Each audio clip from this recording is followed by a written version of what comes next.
यसू अपने वतन में।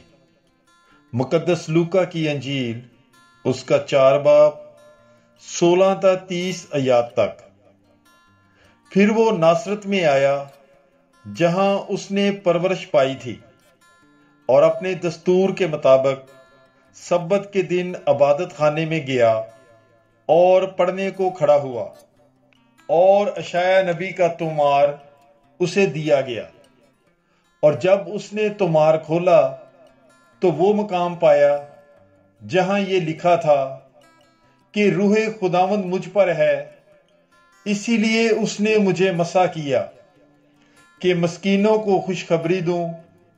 उसने मुझे इसलिए भेजा है कि कैदियों को रहाई और अंधों को बेनाई और कुचले हुओं को आज़ादी बख्शूं, और खुदावंद के साले मकबूल को मुश्तहर करूं।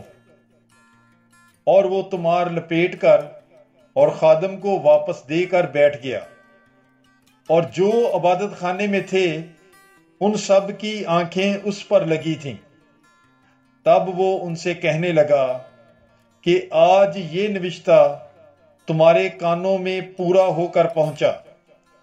और सब ने उस पर गवाही दी और शफकत की उन बातों पर जो उसके मुंह से निकलती थीं तज्जब करके कहने लगे, क्या ये यूसुफ का बेटा नहीं?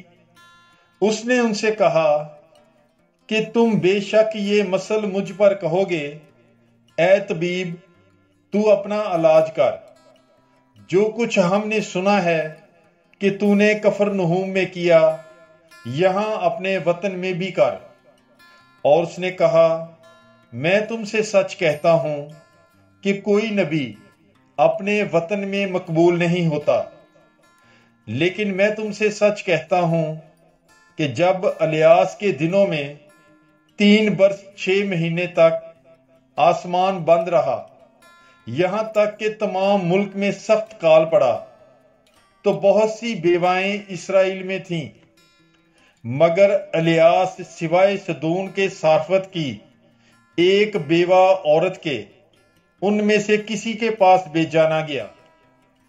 और एलीशा नबी के वक्त इसराइल में बहुत से कोढ़ी थे, लेकिन उनमें से कोई पाक साफ ना किया गया सिवाय नुमान सुरयानी के।